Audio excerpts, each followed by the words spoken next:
Assalaamu calaykum asxaabta. Ku soo dhawaada channelka Aragtida Maanta. Muuqaalkeena maanta waxaan ku sharaxaynaa filim khiyaali ah kaas oo lagu magacaabo The Man Without Gravity ama ninka aan lahayn cufis jiidadka. Daawasho wacan.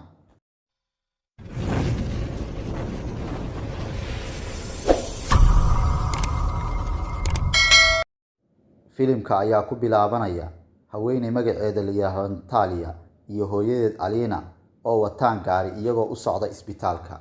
Haweeneydan ayaa foolanaysa waxayna hooyadeed ka baryaysaa in ay u degdegto dhanka isbitaalka. Marka ay isbitaalka soo gaaraan, kalkaalisada joogta goobta soo dhaweynta ayaa ku wargelinaysa in aysan jirin wax dhaqaatiir ah oo hadda la heli karo. Sidaas daraadeed ay iyada lafteedu caawinaysa haweeneyda foolanaysa. Natalia ayaa ugu dambeyntii umushay, laakiin ilmuhu ma uusan ooyin, balse wuxuu noqday mid sabaynaya hawada. Saddexdooduna way la yaaban yihiin cunugan mucjisada ah. Natalia ayaa xudunta ka qabatay cunuga oo si tartiib ah u jiiday. Intaas kadib hooyadeed ayaa la carartay ilmihii dhashay iyadoo aan xogtooda siinin kalkaalisada. Natalia ayaa u malaysay in ilmaheedu uu yahay malag, iyadoo rajaynaysa in haddii cunugu uu wax cuno uu joojin doono duulitaanka. Alina ayaa weydiisay gabadheeda waa kuma aabbaha dhalay ilmahan, laakiin waxaa u soo baxday in Natalia aysan garanayn cidda ka dhashay ilmahan sababtoo ah waxay ahayd naagaha ka shaqeeya kalaabka. Kadibna waxay u sheegtay in ilmahan aan loo ogolaan doonin in uu bannaanka guriga loo saaro sababtoo ah waxay doonaysaa in ay ka ilaaliso adduunkan ay ku nool yihiin dadka naxariista darani. Subaxda xigta Alina waxay soo toostay ilmaha oo saqafka kore ee guriga jiifa. Waxay si taxadar leh u soo jiiday cunugii. Ilmahan ayaa loogu magac daray Oscar. Kadibna 4 haween ah oo Alina ay saaxiibo yihiin ayaa yimid gurigooda si ay u soo fiiriyaan ilmahan dhashay. Natalia ayaa ku xidhay suun cunugii iyadoo ku dabooshay buste. Haweenkii ma aysan ka shakiin. Mid ka mid ah haweenka ayaa isku dayday in ay kor u qaado Oscar, laakiin Alina ma aysan u ogolaanin, iyadoo u sheegtay in uu jilcan yahay oo ay ka baqayso in ay waxyeello soo gaadho. Sidaas ayayna kaga tageen haweenkii. Waxayna saqafka kore oo gurigooda ka dhigeen mid raaxo leh si uu ilmaha yar u seexdo si xor ah. Alina ayaa dadka u sheegtay in Oscar uu xasaasiyad ku qabo qorraxda, isla markaana aysan u soo bixin karin bannaanka.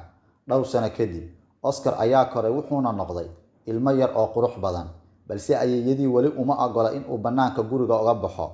Nolol maalmeedkiisa waxaa ka mid ah in uu dadka ka fiirsado daaqadda iyo daawashada TV-ga isagoo si gaar ah u daawada filimaanta Batman. Alina waxay sidoo kale cunuga bartay inuu wax qori karo waxna akhrin karo.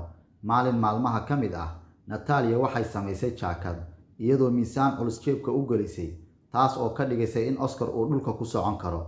Natalia way faraxsan tahay sababtoo ah hadda waxay cunugeeda u diri kartaa dugsiga. Si kastaba ha ahaatee, Alina waxay ka soo horjeedaa in guriga uu cunugu ka baxo si naftiisa ay u ilaaliyaan.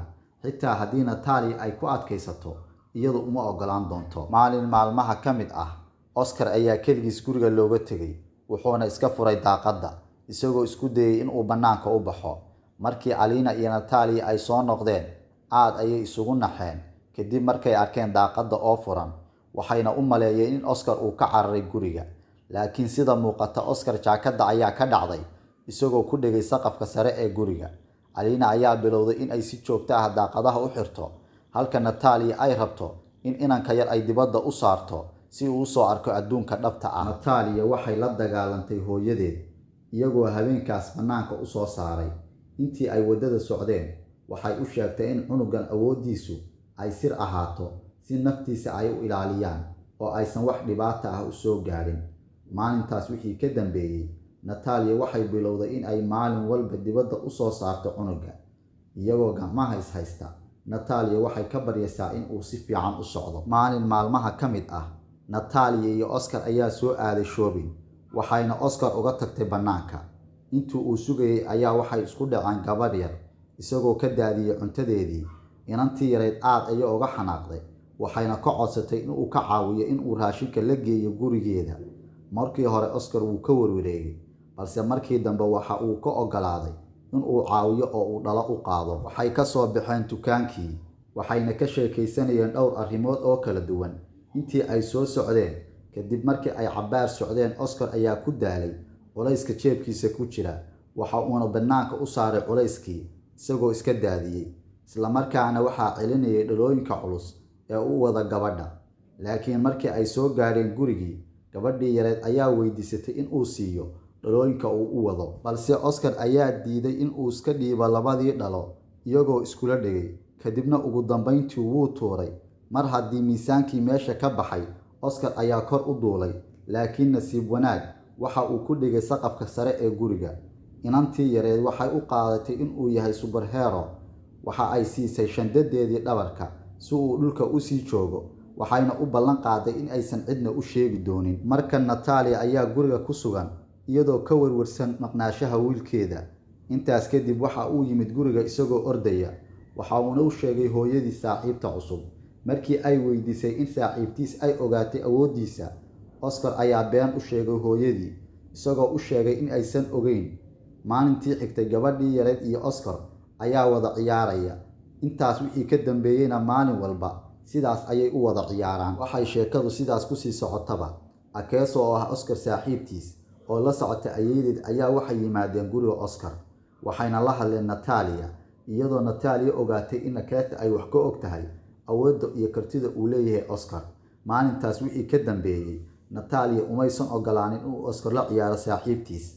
Maalintii xigtay, Akeso ayaa soo booqatay guriga Oscar iyadoo doonaysa in ay la ciyaarto saaxiibkeed, balse Natalia ayaa cudurdaar u samaysay iyadoo ka soo horjeeda in uu Oscar la ciyaaro gabadha yar. Maalin maalmaha ka mid ah, gabadhii yareed oo ay wehelisay ayeeyadeed ayaa yimid guriga Oscar, balse Natalia ayaa iska cayrisay iyadoo ku andacoonaysa inuu homework sameynayo. Intaas kadib, gabadhii yareed ayaa shaaca ka qaaday in uusan Oscar iskuulba aadin. Akeso ayeeyadeed oo ay weheliyaan haween kale oo xaafadda degan ayaa u yeedhay booliska, waxayna ka dalbadeen in Natalia iyo Alina ay cunuga geeyaan dugsi. Labadooduna waxay ku heshiiyeen in ay geeyaan iskuulka. Natalia ayaa geysay iskuulka, laakiin waxay ogaatay in carruurta ay boorsooyinka dhabarka iyo koofiyadahaba uga tagaan dibadda. Iyadoo murugaysan ayayna dib u soo celisay, waxayna ku soo noqdeen gurigoodii. Waxay ugu dambeyntii go'aansadeen in ay u guuraan magaalo fog si ay uga fogaadaan qof kasta oo hubinaya xaaladda Oscar. Dhowr sano kadib, Oscar wuu weynaaday, iyada oo ayeeydiis Alina ay geeriyootay. Natalia iyo wiilkeeda waxay u guureen magaalo fog oo buuraley ah. Halkaas ayayna degeen oo ay ku noolaadeen. Oscar ayaa mar walba boorsadiisa wata. Maalin maalmaha ka mid ah, Oscar ayaa TV-ga ka daawaday xayeysiin ku saabsan bandhig faneed lagu soo bandhigayo qof walba oo karti u gaar ah leh. Oscar ayaa doonayay in uu ka qayb qaato bandhigga si uu u soo bandhigo hibadiisa.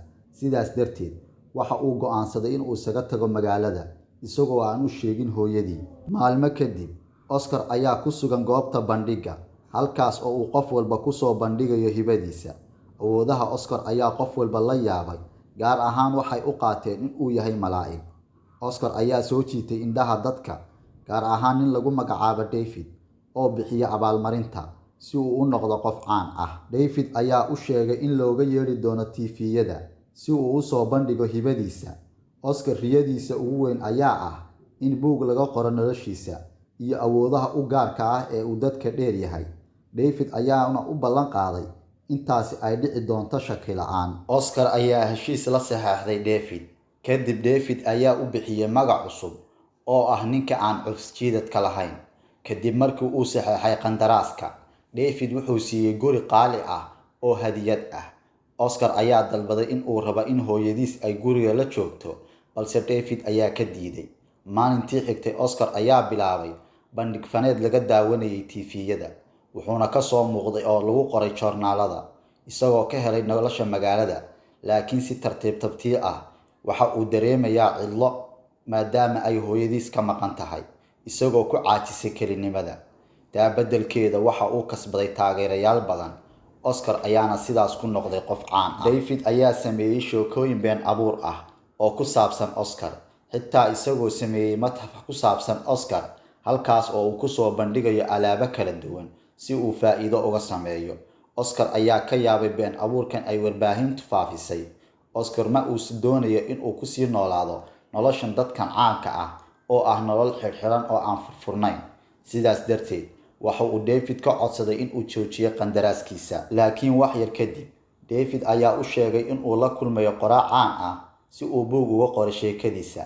Kolkii uu maqlay, waxa uu go'aansaday in uu bedelo go'aankiisii hore, isagoo ugu dambeyntii aad u farxay. Si kastaba ha ahaatee, markuu la kulmay qoraaga, wuxuu ogaaday in ay xiiseynayaan in ay buugaag badan iibiyaan si ay faa'iido badan uga helaan. Waxay rabaan in ay buunbuuniyaan sheekadiisa iyagoo ku been abuuranaya, kana qoraya sheekooyin been abuur ah oo sharaftiisa hoos u dhigaysa. Oscar ayaa diiday in uu la shaqeeyo qoraaga. Maalinta xigta, David ayaa marti qaaday Oscar hooyadiis, sababtoo ah waxa uu og yahay in Oscar uu xiisay hooyadii. Waxa ayna timid xaflad ka socotay guriga Oscar. Natalia way ku faraxsan tahay in ay aragto wiilkeeda mar kale, laakiin Oscar waxaa ka muuqata wejigiisa in uu murugaysan yahay. Intaas kadib, Oscar ayaa sameeyay qalad weyn, isagoo TV si toos ah looga daawanayo, taas oo ka celisiisay David. Haddana waxa uu David ka codsaday in uu been abuur ku sameeyo oo uu ka dhigo in uu dhintay si uu ugu noolaado nolol nabad ah. Warkii ayaa faafay, taas oo sababtay in qof walba uu ka sheekeeyo geerida Oscar. Wariyaasha ayaa maalin walba yimaada guriga Oscar si ay u wareystaan hooyadiis. Muddo kadib, Oscar ayaa aqoonsigiisii u bedelay Disky, isagoo sidoo kale bedelay muuqaalkiisa oo iska dhigay qof curyaan ah. Waxa uu isku xiraa kursiga curyaanka marka uu bannaanka u baxayo. Waxa uu hadda ka shaqaynayaa soo dhaweynta hodheel caan ah oo lagu tunto. Habeen ka mid ah habeenada Christmaska loo dabaaldego, qolalka oo dhan ayaa faaruq ah marka laga reebo hal qol. Waxa uuna soo eegay qolkaas, waxaana ku jirtay haweeney. Kolkii uu ka soo laabtay, ayay ugu yeedhay magaciisa saxda ah ee Oscar. Oscar ayaa yaabay, ogaadayna in ay tahay Agatha oo bilowday shaqooyinkan. Aad ayay ugu farxeen in ay mar kale kulmaan. Maalintii dambe ayay ka sheekaysanayeen arrimo badan oo ay horay u soo wada mareen. Habeenkii waxay ku soo laabteen qolka iyadoo wada sheekaysanaya. Waxay isu qaadeen jacayl, laakiin Agatha weli way kala labaynaysaa in ay aqbasho jacaylka Oscar. Oscar ayaa ka xumaaday shaqadeeda, isagoo ka codsaday in ay iska dhaafto, laakiinse way ka diiday, taas oo sababtay in Oscar uu iskaga tago. Intaas kadib, Oscar ayaa aaday magaaladiisii hore si uu u soo fiiriyo madxafkii loo furay si loogu soo bandhigo isaga. Sidoo kale waxa uu booqday gurigii uu horay ugu noolaan jiray. Si lama filaan ah ayaa albaabka qofi ugu soo garaacay. Markii uu ka furana waxay noqotay Agatha oo u soo libasatay sidii yaraanteedii. Oscar ayaa dhow la cadeeyay. Dhowr sano kadib, Oscar iyo Agatha waa ay isguursadeen, waxayna ku noolaayeen gurigii carruurnimadooda. Ugu dambeyntii, Oscar ayaa ka shaqo bilaabay dhaqidda miyaaradaha daaraha dhaadheer. Filimka ayaana ku dhammaanaya Oscar oo wata dharka Batman, isagoo nadiifinaya daaqadaha dhismooyinka dhaadheer, isagoo ku faraxsan in uu qabto shaqadan oo uu carruurnimadiisii ku riyoon jiray. Asxaabta qaaliga ah, filimkii maanta aan sharaxaynay intaas ayuu ku eg yahay. Fadlan daawade, haddii aad channelka ku cusub tahay, subscribe noo saar, like iyo share tana ha naga ilaawin. Mahadsanid.